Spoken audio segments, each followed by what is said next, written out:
ہر قسم کے روحانی جسمانی مسائل اور وظائف کے لیے پیر اقبال قریشی چینل کو سبسکرائب کریں۔ پیر اقبال قریشی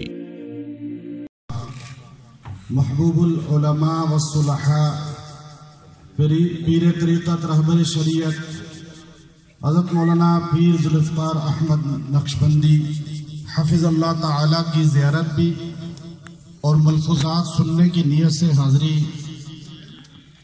یہ نصیب ہوئی۔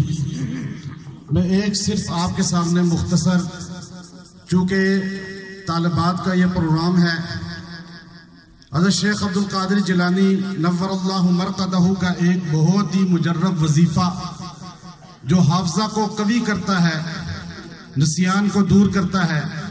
شیخ عبدالقادر جیلانی رحمۃ اللہ علیہ 26 سال کی عمر میں تمام علوم پر دسترس حاصل کرنے کے بعد قصبہ جیلان سے جب بغداد شفٹ ہوئے کی وجہ سے آپ تقاریر نہیں کرتے تھے۔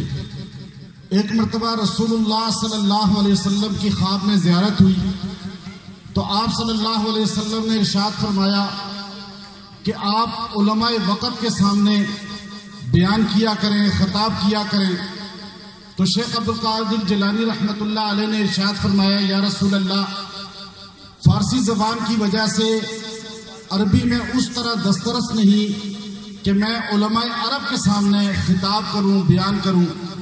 آپ صلی اللہ علیہ وسلم نے یہ آیت کریمہ کا حصہ ادعو الی سبیل ربک بالحکمت والموعظۃ الحسنہ 3 مرتبہ پڑھ کر آپ کے منہ مبارک پہ پھونکا۔ شیخ عبدالقادر جیلانی رحمۃ اللہ علیہ کے متعلق امام ابن تیمیہ رحمۃ اللہ علیہ فرماتے ہیں کہ اس کلمے کی برکت سے اللہ نے آپ کو ایسی قوت بیان عطا فرمائی کہ آپ کے بیان میں لوگ بے ہوش ہو جایا کرتے تھے، لوگ جو ہے رویا کرتے تھے، اور پھر اللہ نے آپ کو مقبولیت عامہ عطا فرمائی۔ اللہ تعالیٰ حضرت پیر طریقت رہبر شریعت پیر ذوالفقار احمد نقشبندی حفظ اللہ تعالیٰ کا سایہ ہم پر تادیر سلامت رکھے۔ ترکی کے شیخ جو محمود افندی حفظ اللہ تعالیٰ ہیں، جن کے لاکھوں مرید ہیں، جب میں ان کی خدمت میں حاضر ہوا تو حضرت کے بیٹے جو بڑے ہیں انہوں نے ایک جملہ پوچھا کہ کیا پیر ذوالفقار احمد نقشبندی حفظ اللہ تعالیٰ کو آپ جانتے ہیں؟